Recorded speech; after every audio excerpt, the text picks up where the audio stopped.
Hello, my name is Jacqueline Pollauf, and today I wanted to share an introduction to playing the harp. So if you're someone who's never played before and you're curious about the harp, I wanted to go over some basics like sitting at the harp, the order of the strings, and some simple exercises that I'll talk through and demonstrate.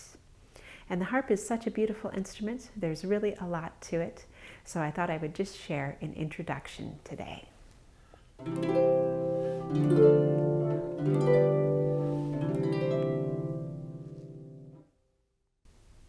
There are many different sizes and styles of harps out there.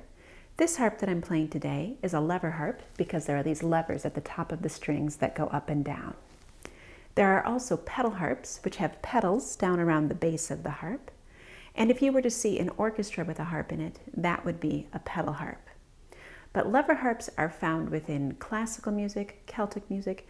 Many different cultures have some type of lever harp.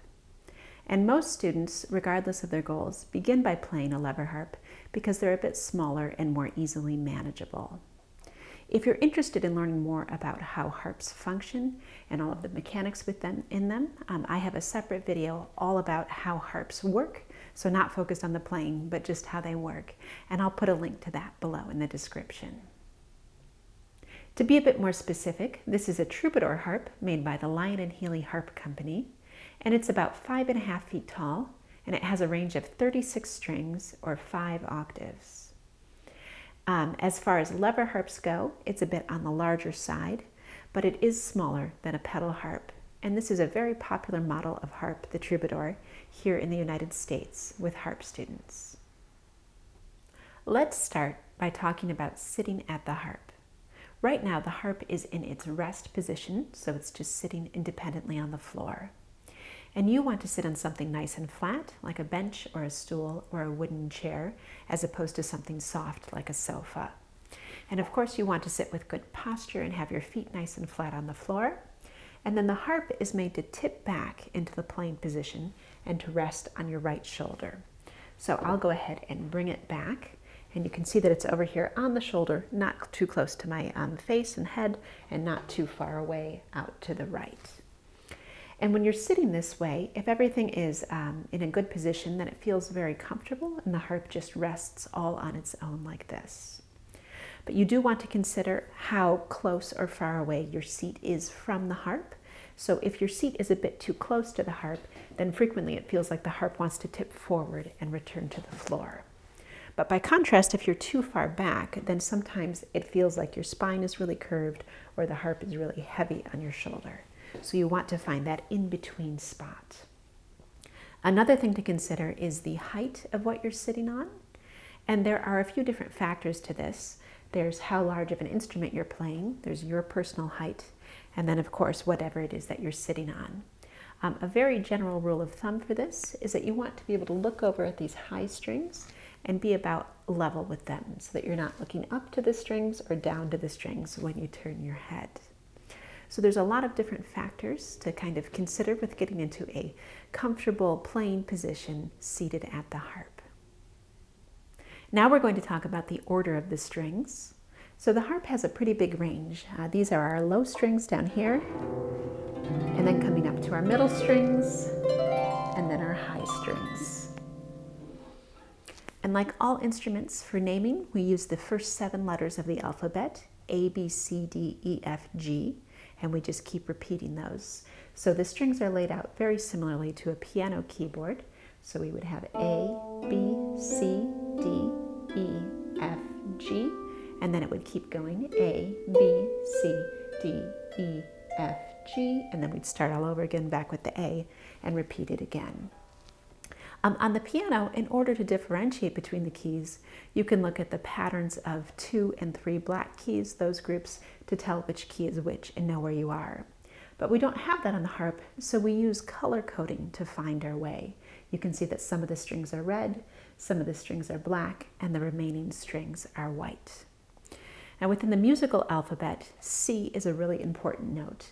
So we've color coded all of the C's. All of the C's are red. And from there, we could just follow the order of the alphabet. So after the C, if we move up to the next string, we have a D, and then we have an E, and then we come to the F, and the F is our other color-coded string.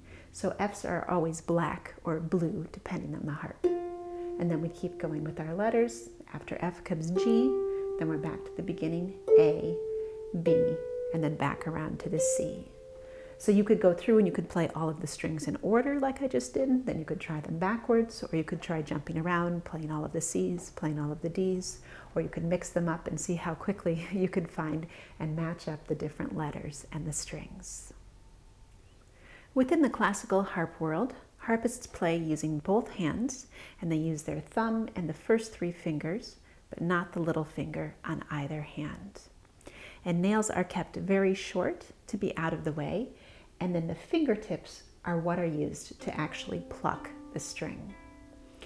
There are a lot of different hand positions, so physical setups that people use to play the harp, but the way that I play is to have the fingers pointing down parallel to the strings, and then the thumb in the opposite direction pointing up with a space between the fingers and the thumb.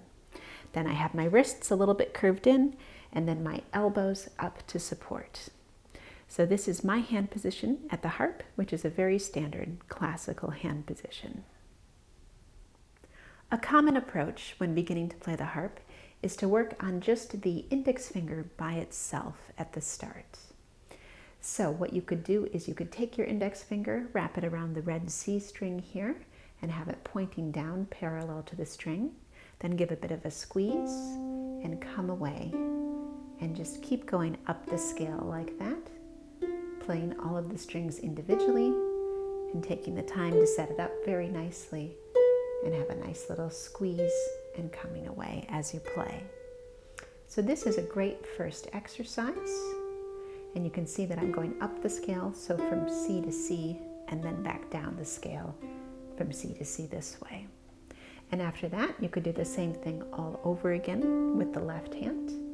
One really nice thing about the harp is that the hands play the same way. They approach the strings the same way.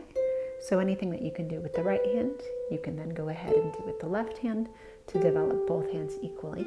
Or of course, you could do it with the left hand first and then have the right hand to follow. So that's a great first exercise at the harp. Now we're going to add the thumb, so we'll be playing with the index finger and the thumb simultaneously.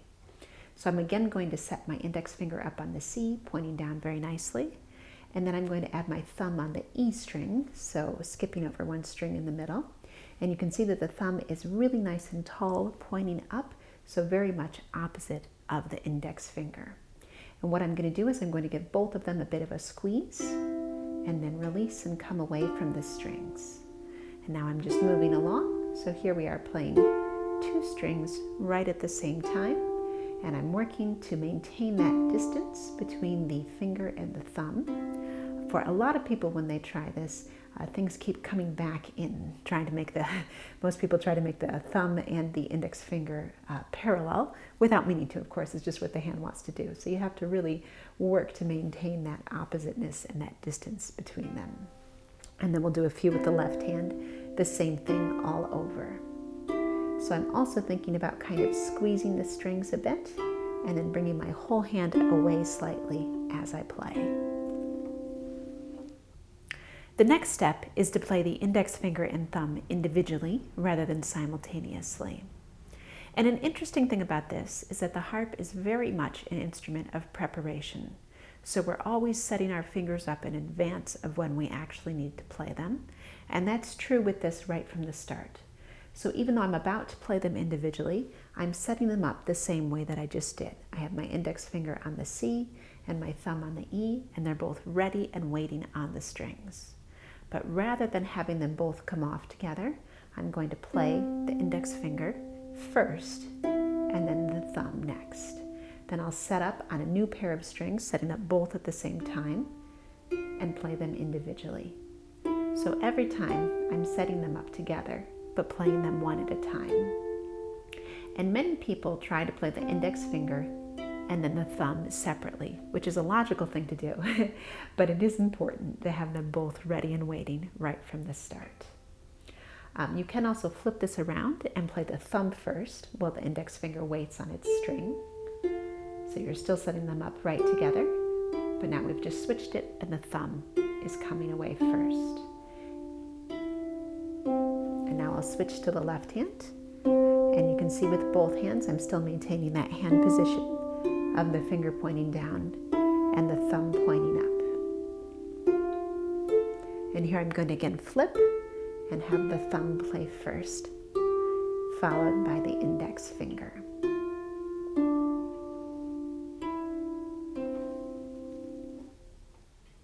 A lot of beginning music uses the index finger and the thumb to start, and then after a bit you add in another finger.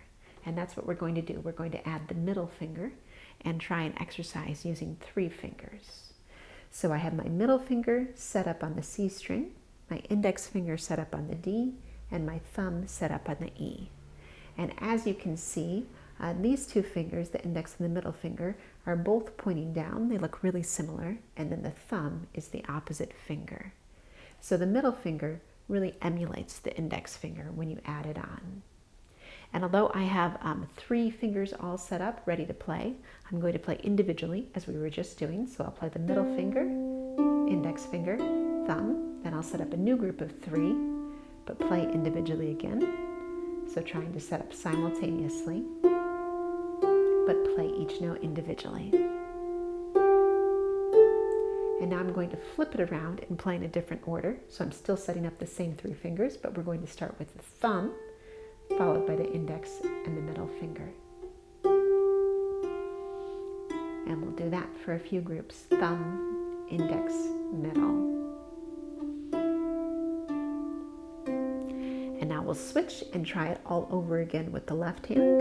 So using the 3 fingers with the left hand, middle, index, thumb. And of course, thinking about the general hand position, thinking about kind of squeezing or leaning into the strings before you play and then coming away. All of these are great things. And here I've flipped it around, so I'm playing the thumb first, followed by the index and the middle fingers.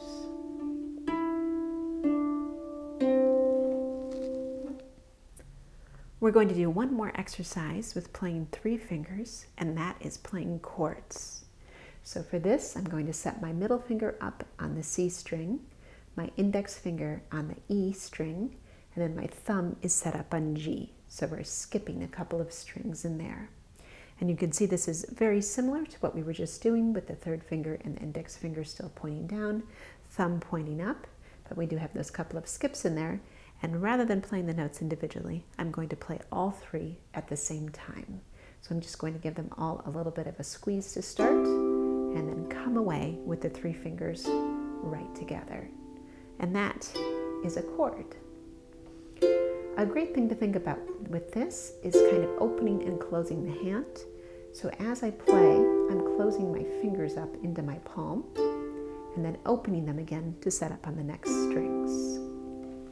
We'll try a few chords with the left hand. So same thing, setting everything up and then thinking about the opening and closing as it goes along. Chords are especially useful in accompaniments for different pieces, but they're a great thing to practice at first, just with one hand at a time like this. Finally, we're going to add in the ring finger.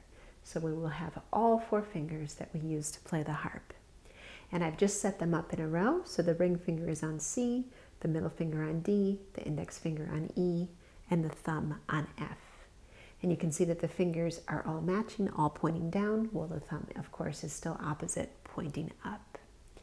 And I've set up the fingers simultaneously, but I'm going to play them individually. So we'll start with the ring finger, middle finger, index finger, thumb, and then I'll set up a new group of 4 and play them all individually, all over again.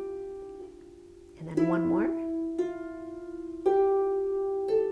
And now I'm going to switch and start with the thumb. So we'll have thumb, index, middle, ring finger, and then a new group, thumb, index, middle, ring finger, and then one more.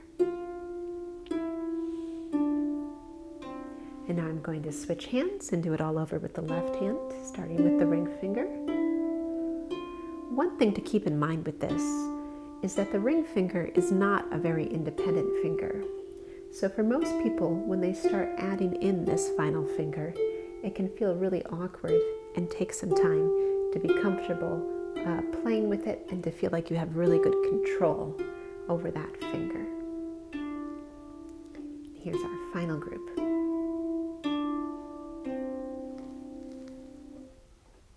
Of course, these exercises are just a jumping off point, and there's all sorts of variations to them and ways that you can combine them and move forward from them. And there's so much more to explore with playing the harp. I hope this video has given you an introduction to playing the harp and some information about sitting at the harp and the order of the strings and some basics of playing. I thought I would close today by playing the first section of a beginning piece called I Hear a Harp, written by Betty Perrette. And this is something that a lot of beginning students play after they've been studying for a bit. Good luck to you in your exploration of the harp.